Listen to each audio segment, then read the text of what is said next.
네, 휴쌤입니다. 자, 오늘은 양 기자의 비 오는 날이면 가리봉동에 가야 한다라는 우리 소설입니다. 현대 소설이고요. 자, 이 작품은요. 원미동 사람들이라는 작품집의 연작 소설로 내용이 조금씩 연결이 되는 그런 걸 우리가 연작 소설이라고 하는데 거기에 실려 있는 소설이에요. 자, 배경은요 1980년대입니다. 우리가 1950년에 6.25 전쟁 이후에 1950년 후반부터 우리 경제 개발이 들어가요. 자, 그래서 1960년대, 70년대 우리 경제 개발 물론 군부 독재도 있었지만 경제적으로는 개발이 돼서 산업화, 공업화, 도시화가 동시에 벌어집니다. 자, 그런데 이 1980년대가 됐을 때는요, 어느 정도 이제 조금 살만해졌는데요. 급격한 도시화로 인해, 문제가 이제 슬슬, 시작이 되는, 그런, 시기라고 보시면 됩니다. 그러니까, 우리 지방에서, 농촌이나 이런 데서, 도시로 모이죠. 그러면 이 도시는, 인구를 담을 수 있는 어느 정도의 한계치를 가지고 있어요. 근데 그걸 넘어가 버리니까 이 도시화로 인해서 살 곳이 부족해져요. 그래서 이제 빈민촌도 막 생겨나고요. 서울 안에 달동네 이런 것들도 막 생겨나고 그 전에부터 있었지만 그러면서 이 도시화로 인해서 벌어지는 우리 서민들의 애환을 담고 있는 겁니다. 그래서 우리 이 가리봉동이 서울이 이렇게 있으면요. 우리 여기 한강이 이렇게 지나가죠. 그래서 우리 경부선이 이렇게 들어온다고 치면요. 서울역에 가기 전에 지금은 뭐 대통령이 살고 있는 이 용산 강 건너에 바로 나오면 용산이 있고요. 이 건너편에 우리가 국회의사당이 있는 여의도가 있고요. 이 뒤쪽으로 가면 영등포가 나오고요. 그 왼쪽으로 가면 구로가 나오거든요. 그러니까 옛날에 이 공간에 구로공단이라고 있었어요. 그 곳에 가까운 곳에 가리봉동이라는 게 있습니다. 됐어요? 그래서 옛날에는 조금 이제 우리 노동자들이 많이 모여서 사는 그런 동네였습니다. 됐어요? 근데 뭐 지금은 뭐 서울이라는 동네가 땅값이 싼 데가 없긴 합니다. 알겠어요? 그래서 보시면요. 어, 해보겠습니다. 따지고 보면은 여기서 원미동 사람들은 또 뭐냐면, 이게 지명을 좀 알면 참 좋은데, 여기가 이제 구로, 그때 당시에 이제 공단이 있는 그 지역이고요. 그 근처에 가리봉동이 있고요. 이쪽으로, 왼쪽으로 쭉 가면 여기 인천이 나오고요. 그 전에 부천이란 데가 있어요. 그 부천 안에 원미동이 있습니다. 알겠어요? 그럼 가리봉동 갑자기 왜 나왔냐? 보겠습니다. 앞부분 줄거리. 그는 새방을 전전하다 집을 마련하여 원미동으로 이사를 온다. 얼마 지나지 않아 그의 집 욕실에 물이 새는 문제가 생겨 같은 동네에 지물포 주인의 소개로 임씨에게 욕실 수리를 맡긴다. 그러나 임씨의 본업이 연탄 배달부라는 사실을 알고 임씨를 의심의 눈초리로 지켜본다. 그러니까 이 그라고 하는 사람이 등장 인물이기도 해요. 소설의 등장 인물이면서 동시에 서술자가 됩니다. 보겠습니다. 아내를 우리 소설 전개 상황으로 발단 전개 위기 절정 결말 이렇게 하면요. 대부분이 절정 부분을 담고 있어요.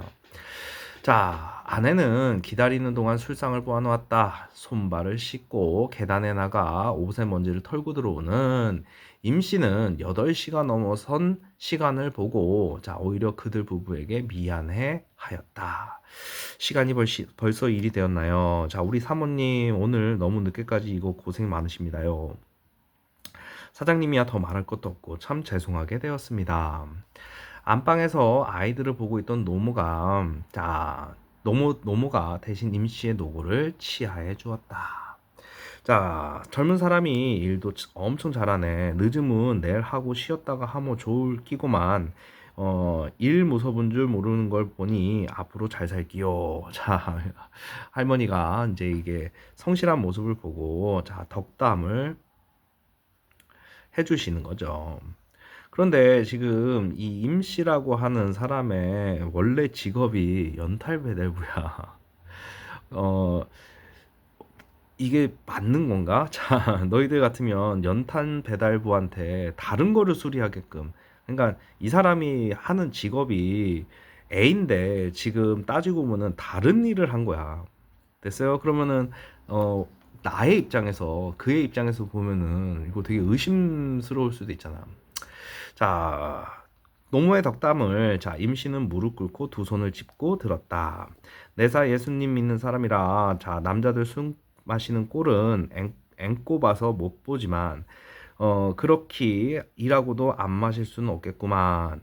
자 나는 고마 들어가서 있을 테이 좀 쉬었다 가소. 자 그래도 우리 할머니가 정이 있는 분이네요. 자 노모가 문을 닫고 들어가자 임씨가 그가 부어주는 술을 두 손으로 황감히 받쳐 들고 조심스럽게 목을대로 넘겼다. 자 지금 그가 부어주는 손을 무슨 두 손으로 받아. 그러니까 이게 어떻게 보면은 공손을 넘어서 지나친 공손이요. 지나친 공손. 왜 그런지는 봅시다. 이거 왜 이러십니까? 편히 드십시오. 나이도 서로 엇비슷할 텐데 말이요. 자, 그러니까 나이가 비슷한 사람끼리 서로 이렇게 술잔을 주고받는데 너무 두 손으로 황감히 받았대잖아. 자, 그렇게 말은 했어도 그는 자, 임씨의 나이가 그보다 훨씬 많으면 왠지 괴롭다는 기분을 지울 수가 없었다. 자, 찬바람이 불면 다시 온몸에 검댕칠을 하는 자, 연탄 배달에 나서야 하고 자, 여름이 오면 자, 정식으로 간판 달고 일하는 설비집 동료들이 손이 딸려야만 넘겨주는 일감에 매달려 하루 벌어 하루 먹고 사는 자, 우리 이런 것들을 일용직이라고 하죠. 일용직. 저 산하에 앞날이 하다는 게 위안이 되는지 그것도 모를 일이긴 했다. 자, 어쨌든 지금 뭔가를 생계를 위해서 열심히 살고는 있어요. 그치? 그런데 일감이 있을 때만 일을 한다는 얘기는 이게 안정적이지가 않아요. 우리가 지금 2026년, 2020년대를 살고 있는데 너희도 이런 말 들어봤잖아. 비정규직. 그 다음에 정규직. 비정규직은 언제 잘릴지 모르니까 불안해. 그래서 사람들이 자꾸 정규직이 되려고 노력을 하잖아. 그치? 자, 사장님은 금년에 몇이죠? 저는 토끼띠 36 아닙니까? 자, 36이에요. 자, 그러면서 임시가 36의 토끼띠라면 그는 35 용띠였다. 한설이네. 옆에 앉아서 지갑을 열었다 닫았다 하던 아내가 얼른 자, 이 양반은 또 하고 나서는 것을 그가 가로챘다. 그래요? 나도 토끼띠지요. 서로 동갑이군요. 지금 나이를 참 동갑이라고 해준 게 이게 배려입니다. 따지고 보면은. 그러니까 임씨가 그라고 하는 사람한테 뭐라고 불러요? 사장님 이랬단 말이야. 그러니까 이거를 그러니까 나이가 어린 거를 알게 되면 자 누가 임씨가 상처받을까봐 배려해준 말이에요 이게. 됐어요?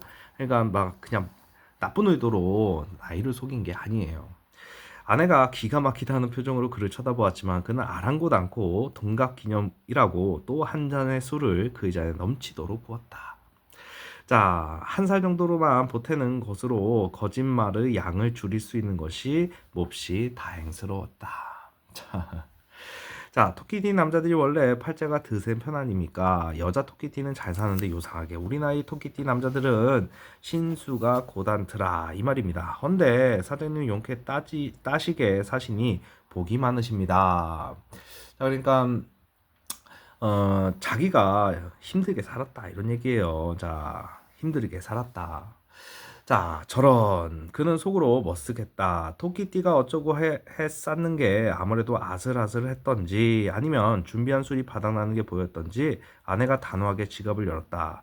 돈 드려야죠. 그런데 또. 자, 어, 그러니까 그러니까 이거를 우리가 어떤 일을 맡길 때, 자, 이거를 다 처리하는데 얼마가 들 겁니다 하면서 우리가 견적서를 내요. 어떤 공사를 하게 되면. 그러면은 일을 맡기는 사람이 이 견적서를 보고 이게 합당하면, 그럼 공사해 주세요. 이렇게 합니다. 됐어요? 그러니까, 그런데 이런 말을 붙였으니까 견적서대로, 자, 돈을 주는 게 싫은 거야. 그치? 아까워서 그런 거예요. 아까워서. 아내는 뒷말을 못 잇고 그의 얼굴을 말끄러미 올려다보았다. 그는 술잔을 들어 올리며 짐진 아내를 못 본 척했다. 자, 따지고 보면 옥산일까지 시켜놓고 돈을 다 내주기 아깝다는 뜻이었다. 자, 그러니까 지금 임 씨한테는 뭐를 맡겼냐면은 욕실 수리를 맡겼는데 추가적으로 어떤 공사를 시킨 거야, 옥상에. 그런데 돈은 다 안 줄라 그래. 자, 그는 아내가 제발 딴소리 없이 20만 원에서 2만 원이 모자라는 견적 금액을 내놓기를 대신 빌었다. 자, 그러니까 그는 돈을 다 주고 싶은데 이거는 다 말로 그냥 표현을 못 한 거예요. 그치? 어쨌든 그때 임 씨가 먼저 손을 휘휘 내젓고 나섰다. 사모님, 내 뽑아 드린 견적서 좀 줘보세요. 돈이 좀 틀려질 겁니다. 자, 아내가 손에 쥐고 있던 견적서를 내밀었다. 인쇄된 정식 견적 용지가 아닌 분홍 밑그림이 아른아른 내비치는 유치한 편지를 사용한 그것을 임 씨가 한참이나 들여다보았다. 그와 그의 아내는 임 씨의 입에서 나올 말에 주목하여 잠깐 긴장하였다. 아이고, 그러니까 이 임씨도 우리 견적서라고 하는 게 이제 옛날 같은 데는 문방구에 가면 견적서 해가지고요 비싸지 않습니다. 이렇게 사가지고 하면 되는데 그냥 그것조차 아끼려고 하는 거죠. 자, 술을 마셨더니 눈으로는 계산이 잘 안 되네요. 자, 임씨는 자, 분홍 편지지 위에 엎드려 아라비아 숫자를 더하고 빼고 또 줄을 긋는 긋고 하였다. 그는 빈술병을 흔들어 겨우 빈잔을 채우고 서둘러 잔을 비웠다. 임씨의 머릿속에서 굴러다니고 있을 숫자들에 잔뜩 애를 태우고 있는 스스로가 정말이지 역겨웠다. 됐습니다. 사장님, 이게 말입니다. 처음에 파이프가 어디 새는지 모르니 전체를 뜯을 작정으로 견적을 뽑았지요. 아까도 말씀드렸지만 일이 썩 간단하게 되었던 이 말씀입니다. 그래서 노임에서 4만 원이 빠지고 시멘트도 이게 다 안 들었고 모래도 그렇고 쓰레기 치울 용달차도 빠지게 되죠. 방수액도 타일도 반도 못 썼으니 여기서 또 빠지고 또. 아이고. 자, 그러니까 자기가 한 공사 내용을 쫙 얘기를 했어요. 자, 임시가 볼펜심으로 꾹꾹 찔러가며 조목조목 남는 것들을 설명해 갔지만 그의 귀에는 제대로 들리지 않았다. 뭔가 단단히 잘못되었다는 기분, 이게 아닌데 하는 느낌이 어깨에 뻐근함과 함께 그를 짓누르고 있었을 뿐이다. 자, 그러니까 어, 처음에는 긴장한 거야. 뭐 금액이 틀렸습니다 그랬으니까 긴장을 왜 긴장하는 거야? 공사 비용이 올라갈까봐 긴장을 한 거죠. 됐어요? 그래 놓고서 자, 그렇게 해서 모두 7만 원이면 되겠습니다. 마지막에 이럽니다. 에? 20만 원이었는데 7만 원으로 내려간 거 아니야. 자, 놀랍니다. 놀라. 그러니까 공사 비용이 지나치게 적게 나온 거죠. 지금 이게 80년대니까 너희들이 여기서 공사 비용 20만 원. 지금 요즘에 화장실 수리 비용 어떻게 하느냐에 따라서 다른데 그냥 한 방에 그냥 바로 한 300만 원 듭니다. 그러니까 지금 물가가 상승해서 그런 것도 있는데 지금 이거를 엄청나게 깎아준 거예요. 따지고 보면. 자, 선언하듯 임씨가 분홍 편지지를 아내에게 내밀었다. 놀란 것은 그보다 아내 쪽이 더 심했다. 그녀는 분명 7만 원이란 소리를 믿기지 않는 모양이었다. 7만 원이요? 그럼 옥상은? 자, 옥상에 들어간 재료비도 여기에 다 들어 있습니다. 그거야 뭐 몇 푼 되나요? 그럼 우리가 미안해서 또. 그러니까 와이프도 지금 놀란 거지. 그쵸? 그러니까 여기서는 복합적인 거예요. 아내도 임씨를 오해한 거죠. 그치? 그리고 오히려 더 돈을 적게 주려고. 그러니까 20만 원에서 조금 깎으려고 했겠죠. 그런 그 돈을 적게 주려고 했던 그 마음조차 미안한 거야. 됐어요? 자, 그러니까 이 놀람이 어떻게 되는 거야? 미안함으로 넘어가는 거지. 자, 그래서 아내가 이번에는 호소하는 눈빛으로 그를 쳐다보았다. 이거 뭐야? 7만 원 주고 끝내도 돼, 남편아? 이렇게 쳐다보는 거지. 할 수 없이 그가 끼어들었다. 계산 다시 해봐요. 처음에는 18만 원이라고 했잖소. 자, 이거 돈을 더 내시겠다 이 말씀입니까? 에이, 사장님, 제가 어디 공일 해줬나요? 조목조목 다 계산해 넣었습니다. 옥상일 일한 품값은 지가 서비스로다가 서비스. 그는 아연에서 임시의 말을 대받았다. 그럼요. 저도 서비스할 때는 서비스도 하지요. 자, 그러니까 지금 그는 입을 다물어 버렸다. 뭐라 대꾸할 말이 없었다. 이것도 뭐예요? 자, 이것도 임씨를 오해한 그 이제 뭐를 느끼는 거예요? 자, 반성도 하고, 자, 죄책감도 느끼고 이러고 있는 중이에요. 자, 토끼 뛰면서도 사장님이 왜 잘 사는가 했더니 역시 그렇구만요. 다른 집에서는 노인 한 푼이라도 더 깎아보려고 온갖 트집을 다 잡는데 말입니다. 제가요, 이 무식한 노가다가 한 말씀 드리자면요. 앞으로 이 세상 사시려면 그렇게 마음이 물러서는 안 됩니다. 저는요, 받을 거 다 받으니까 나중에 겨울 돌아오면 우리 연탄이나 갈아주세요. 아이고. 참, 그러니까 이 임씨가요, 인정이 되게 많은 그런 스타일이에요. 그러니까 지금 조금 더 돈 덜 받을 테니까 뭐야 나중에 우리 연탄 좀 팔아주세요 이렇게 하는 거죠. 자, 임씨는 아내가 내민 7만 원을 주머니에 쑤셔 넣고 자리에서 일어났다. 자, 그래서 그는 1층 현관까지 내려가 임씨를 배웅하기로 했다. 어두워진 계단을 앞서거니 뒤서거니 내려가면서 임씨는 연장 가방을 몇 번이나 난간에 부딪혔다. 시원한 밤 공기가 현관 앞을 나서는 두 사람을 감쌌고 그는 무슨 말로 이사나를 배웅할 것인가를 궁리하던 중이었다. 수고했다라는 말도 고맙다는 말도 이사나의 서비스에 대면 초라하지 않을까. 지금 이 사람이 미안한 마음이 큰 거야. 자, 미안함 그리고 플러스 고마움. 그때 임씨가 돌연 그의 팔목을 꾹 움켜잡았다.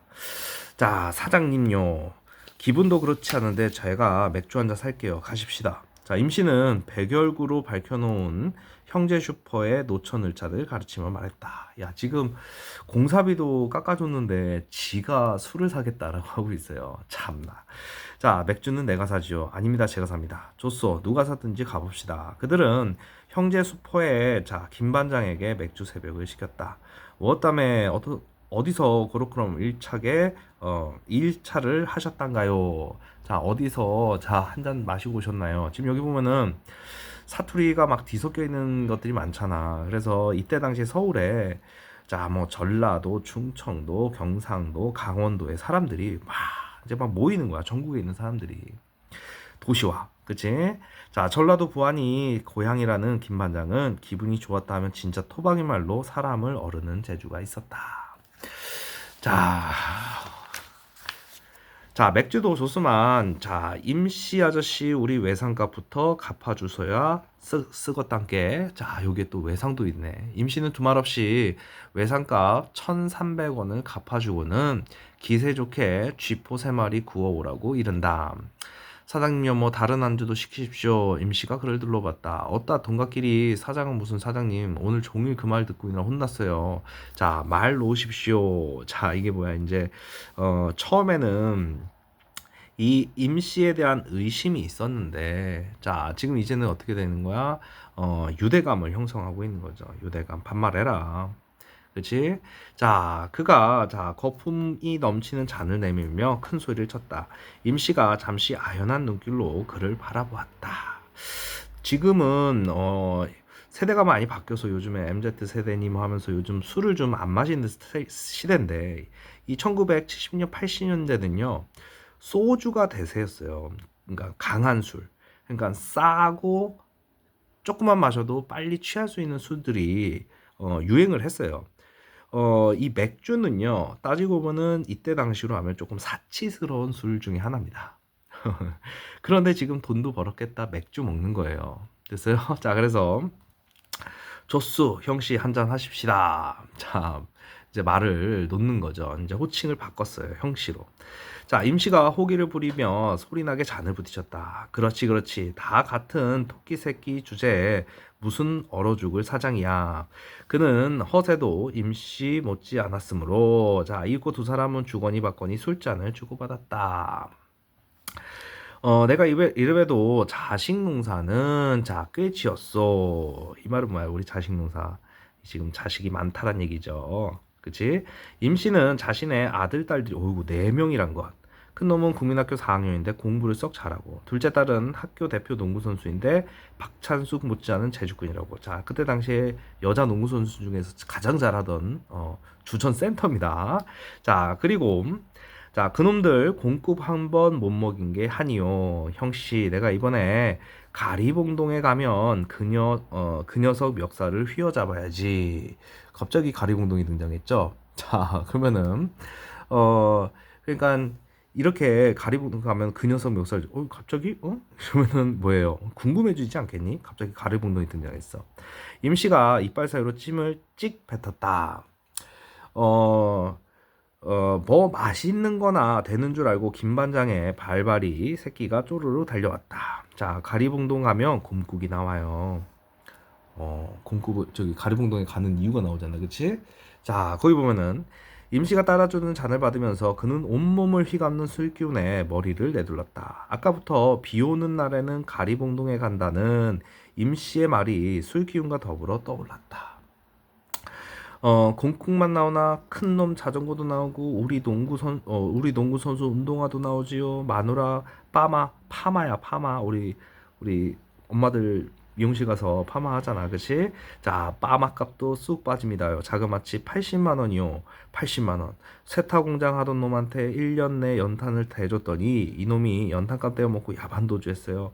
공장이 망했다고 엄살을 까길래 내 마음인들 좋았겠어. 자, 지금 아이고, 지금 이제 사연이 나오는 거죠. 그치? 됐어요? 자, 그래서, 근데 형씨, 그놈이 가리봉동에 가서 더 크게 공장을 차렸지 뭡니까?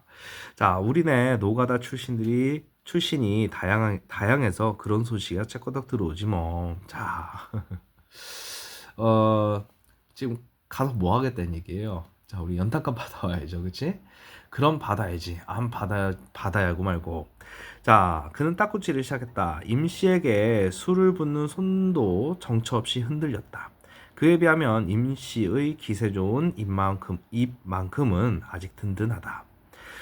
자, 누군 받기 싫어서 못 봤소. 줘야 받지. 형씨 돈 있는 놈들 죄다 도둑놈이요.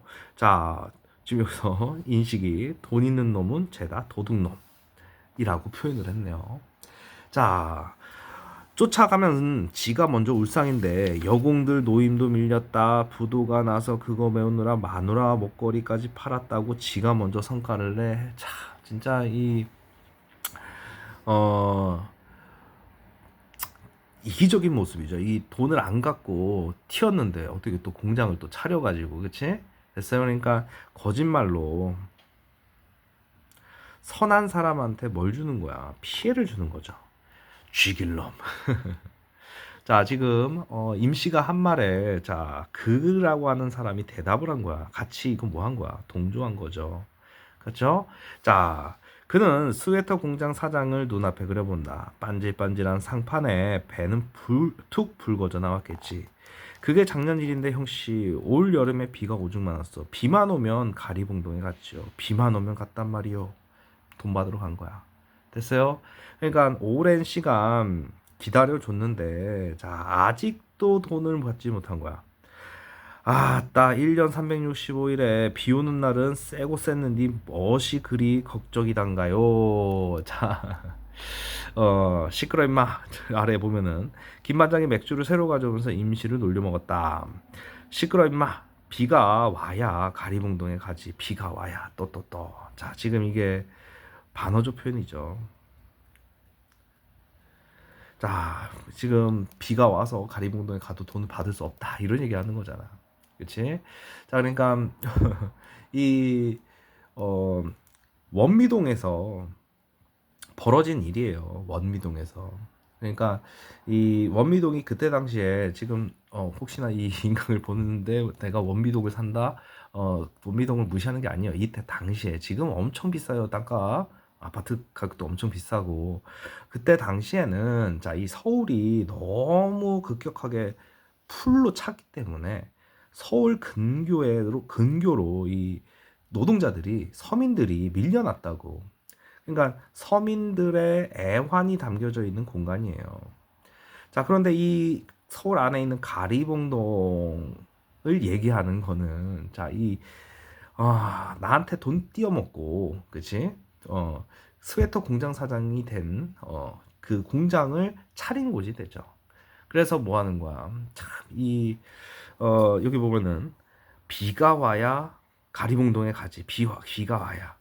이 말은 비가 안 온다는 뜻이 아니라 지금 이 삶이 너무 빡빡하고 힘들다 이런 얘기예요. 됐어요? 그러니까 이 임씨의 삶이 고달프다 이런 표현입니다. 따지고 보면 해 뜨는 날 돈 벌어서 좋고 비 오는 날은 돈 받아서 좋고 좋다 하면서 자 김반장이 아이고 선생님 여기 아래다 했어야 되는데 그치? 자, 이 아저씨 반어조 표현은 얘입니다. 얘. 비 오는 날은 해 뜨는 날은 돈 벌어서 좋고 비 오는 날은 돈 받아서 좋고 요 표현이 반어조 표현이에요. 알겠죠? 자, 비가 와야 가리봉동에 가야지. 참 이 임씨가 힘든 삶을 살아가고 있는 거죠. 그러면서 김반장이 젓가락으로 장단까지 맞추자 임씨는 김반장 엉덩이를 철썩 갈긴다. 자, 그는 돈을 받으면 고향으로 돌아갈 것이라며 우는 임씨를 연민의 시선으로 바라본다. 자, 참 우리 이 처음에 아니 왜 비 오는 날 가리봉동에 가야 되지? 이런 생각을 했을 거야. 그러니까 이 제목에서 너희들이 호기심이 나와야 되죠. 호기심. 됐어요? 그러니까 내용 자체가 하루도 쉴 수 없는 자 우리 노동자 빈민 노동자의 삶 그리고 비윤리적인 우리 공장을 세운 놈 있잖아. 그렇지? 비윤리적이고 이기적인 부유층 이런 애들을 지금 비판하는 그런 소설입니다. 됐어요? 아주 유명한 소설이고요. 1980년대를 시대 분위기를 대표하는 자 그런 작품을 담은 소설입니다. 내용을 담은 자 비 오는 날이면 가리봉동에 가야 된다. 자 임씨가 생계를 위해 하는 일 뭐 엄청 많이 하죠. 자 겨울에는 뭐 합니까? 연탄 배달하고요. 그 다음에 여름에는 일용직이죠. 자 설비집 동료들이 자 야 오늘 하루 출근해줘 와서 일해줘 그러면 그때 나가서 일하는 거야. 됐어요? 자 그러니까 안정적이지 못하는 거죠. 자 그와 아내가 임씨를 어떻게 생각하느냐. 자 임씨를 의심하며 실력이 없을 거라고 생각을 합니다. 그런데 자 그리고 나서 임씨가 경적서를 수정한 다음에 자 느끼는 거는 뭐예요? 임씨가 정직하고 선량한 사람인 거를 이제 알게 되죠. 자, 작품의 제목에 관련하여 비 오는 날이면 임씨가 길을 나서야 하는 까닭. 자, 1년치 자, 연탄값을 떼먹은 자, 우리 스웨터 공장 사장. 근데 이게 1년치 연탄값이 막 엄청나게 큰 돈이 아닐 거란 말이야. 그래서 그 사람을 만나러 가리봉동에 가야 되는 거죠. 자, 문학과 시대 상황의 관계에 대한 생각을 하면서 다음 활동을 해보자. 한국 사회가 고도로 고도의 도시화 사회로 접어들면서 자, 많은 사람이 도시 변두리로 밀려났다. 이게 시대 배경이에요. 자, 이때 이제 뭐 분당이니 일산이니 뭐 이런 데들이 개발이 되고요. 자, 인천과 어디 서울 사이에 있는 부천, 부평 뭐 이런 데들이 이제 개발이 들어가기 시작합니다. 자, 그곳에 모여 있는 사람들은 경제적으로 여유롭지 못한 상황에서도 자, 인간의 존엄성을 유지하며 인간적 유대를 유지하는 사람들이 많았다. 그러니까 같은 처지에 있는 사람들이 모이는 거야. 그러니까 이런 유대 관계가 많이 형성이 됐겠죠. 그치? 그래서 이거를 이 작가가요 되게 따뜻한 시선으로 바라봅니다. 그리고 우리한테 전달을 해주죠. 자, 비 오는 날이면 가리봉동에 가야 한다는 이러한 평범한 사람들의 삶을 애정 어린 눈으로 생생하게 표현한 작품이다. 그래서 이 작품 속의 인물들로부터 삶의 긍정적인 모습을 한번 찾아봐라. 자, 임씨는 눈탱이 안 씌우고 자, 견적서를 다시 쓰면서 깎아주죠. 정직하고 성실하고 선량합니다. 그리고 그와 그 아내도 처음에는 조금 이기적인 모습을 보이다가 금방 반성하고 미안해하죠. 됐어요? 진짜 나쁜 놈들이면요 이거 끝까지 미안해하지 않아요. 됐어요? 자, 그리고 우리 처음에 할머니 노모 그러니까 어머니 자, 선입견이 없어요. 선입견이 없고 처음 본 사람인데도 칭찬을 참 많이 하시죠. 그치? 자, 그래놓고 일에서 찾은 모습들을 표현함으로써 말하고자 하는 건 뭐냐. 자, 그러니까 이 같은 처지에 있는 사람들끼리 그쵸? 그러니까 당시 시대의 모습을 압축적으로 전달한 소설이에요. 그러면서 동시대를 살아가는 사람들에게 따뜻함과 위안을 전달해주고 싶었겠죠, 당연히. 자신이 사는 동네를 배경으로 소설을 쓴다면 오늘날 우리 사회에 어떤 모습을 담을 것인지 한번 생각해봐라. 뭐 이런 것들은 정답이 없는 거고요. 자기가 생각해서 하시면 되고요. 그 다음 갑니다. 우리 양 기자뿐만 아니라 님뿐만 아니라 이제 박완서 도 우리 이 시기에 지금 엄청나게 많은 소설들이 있는데 자 촛불 밝힌 식탁에서 시대 상황에 유의해서 자 한번 얘기를 해보자. 이것도 단편 소설인데요. 여기 내용 있네요. 촛불 밝힌 식탁은 자식에게 소외당한 노부부의 삶을 그린 소설이다. 가족이나 효에 대한 인식이 달라지고 있는 시대 상황을 잘 드러내고 있다. 그러니까 가족이나 효에 대한 인식이 달라지고 있는 시대상. 지금은 더 많이 바뀌었죠. 자, 그러니까 이 소설은요 2000년대를 배경합니다. 2000년대 배경. 그리고 서울의 어떤 한 아파트 단지. 자, 그래서 그냥 무턱대고 가면 어떻게 우리가 왜 앞 뒷집에 사는데 자 아들네 집 창에 불이 안 들어오면 그건 아직 아무도 집에 안 들었다는 표시 아닌가? 참 그렇군요. 그걸 왜 몰랐을까? 지금 되게 시부모랑 아들 집이 자 우리 아파트 단지 있잖아. 단지 이렇게 단지가 있으면 자, 이렇게 단지가 이렇게 있으면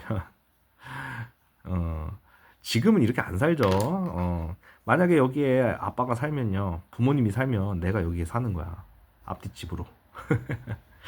그리고 이게 보이잖아 다. 어떻겠니 이거. 내가 만약에 아들이면 아들의 와이프가 좋아하겠니? 감시당하는 것 같아서 안 좋아할 수도 있겠죠. 마누라가 다시는 허탕치는 일이 없도록 마누라가 아들을 위한 별식을 만드는 동안 나는 베란다에 나가 아들네 집 창문의 불빛을 살피는 역할을 맡게 되었다. 누가 시켜서가 아니라 나도 아내 못지않게 조바심이 나서였다. 그러니까 아들이 들어왔는지 안 들어왔는지, 그렇지? 자, 여기서 지금 나라 그랬으니까 우리 1인칭 서술자죠. 틀어놓고 중략해놓고 나는 언제부턴가 자 아들네 불 꺼진 창이 딴 집의 불 꺼진 창하고 다르다는 걸 알게 되었다. 칠흑이 아니라 모닥불의 장관 같은 불확실한 밝음이 깊은 데서 일렁이고 있는 것 같은 느낌이 왔다. 그러니까 지금 그러니까 우리 칠흑이 아니라 이게 우리 불확실한 밝음, 모닥불 장관 같은, 그러니까 다른 우리 전등을 다른 집과 다른 거지, 그렇지? 됐어요. 그러니까 그러니까 노부부가 불빛으로 그러니까 사람이 있는지 확인하고 막 방문하는 거를 막으려고 한 거야. 그러니까 식탁 위에다가 퓨전 음식을 더욱 분위기 있게 만드는 아름다운 양초가 켜진 식탁을 그러니까 이 우리가 바깥에서 보면 불이 라이트가 하나도 없으면요 컴컴하게 보이겠지. 그런데 이 밖에서 봤을 때 약간 노르스름한 우리 주황색 빛 그게 비치는 거야. 그러니까 아버지가 이제 집을 바라봤는데 자, 그 식탁에 손자들도 함께 있는지 그닥 중요하지 않았다. 그건 사실이 아니라 망상일 수도 있었다. 망령 부리기에 이른 나이도 아니니까. 그렇다고 일찍 망령이 나는 게 자랑일 수는 없지 않은가. 망상으로부터 하루빨리 벗어나야 한다고 생각했다. 마누라가 입맛으로 아들을 붙잡아 둘 수 있다는 망집에서 하루빨리 벗어나야 하듯이 자 모닥불에 장관 같은 희미한 빛을 보았다가도 보았다기보다는 느낀 어느 날 저녁 자 그날은 마누라가 아들을 위한 별식 같은 건 한 날도 아닌데 나는 슬쩍 산책 나가는 척 혼자 나가 맞은편 아들네 아파트로 올라가 초인종을 눌렀다. 자, 그러니까 자기가 이 망상에서 벗어나기 위해서 자 직접을 한 거야. 됐어요? 자, 연거푸 두세 번 까지 눌러봤다. 아무도 문을 열어주지 않았지만 나는 느낌으로 안에서 웅성대는 인기척과 현관문이 달린 동그란 렌즈가 비정한 외눈으로 변하는 것을 알았다. 확인된 바는 없는 느낌으로 마누라에게 함부로 말하는 게 아니다. 자, 함부로 말하는 게 아니다. 그러니까 참 이게 지금 되게 안타까운 상황인데 자 여기 보면요 그쯤에서 조용히 물러나려고 엘리베이터에 올라 1층을 누르는데 마침 아들네 앞집 907호에서 아기를 아는 여자가 툭 튀어나와 같은 엘리베이터를 타게 되었다. 여자가 부치성 있게 미소를 짓길래 나도 답례로 무슨 말을 든지 해야 될 것 같았다. 908호 아직 아무도 안 들어왔나 보네요. 자 하고 내가 할 일 없이 엘리베이터나 타고 오르락 내리락 하는 실없는 늙은이가 아니라 자 당당하게 908호에 볼 일이 있어 왔다는 간다는 표시였다. 자 앞지 선생님이요 들어오셨는데 방금 전에 저희 집에 파 한 뿌리 얻으러 오신걸요. 와, 자 이게 지금 대단히 되게 안타까운 상황이죠. 그러니까 지금 이렇게 살면 안 돼요. 자, 이제 부모님 근처에 이건 물론 선생님 주관적인 생각입니다. 자, 부모님 근처에 살면 서로 조금 불편해요. 그러니까 결혼을 하면요 부모로부터 조금 떨어져 사는 게 조금 서로를 위해서 물론 너무 멀리 떨어진 건 좀 그렇지만 자 지금 나가 아들의 집 창문의 불빛을 살피는 까다. 자, 그러니까 나는 와이프가 만든 이제 별식을 아들에게 전달해주기 위해서 아들이 집에 들어왔는지 안 들어왔는지를 확인하는 거야. 됐어요? 그러니까 그러니까 지금 아들네잖아.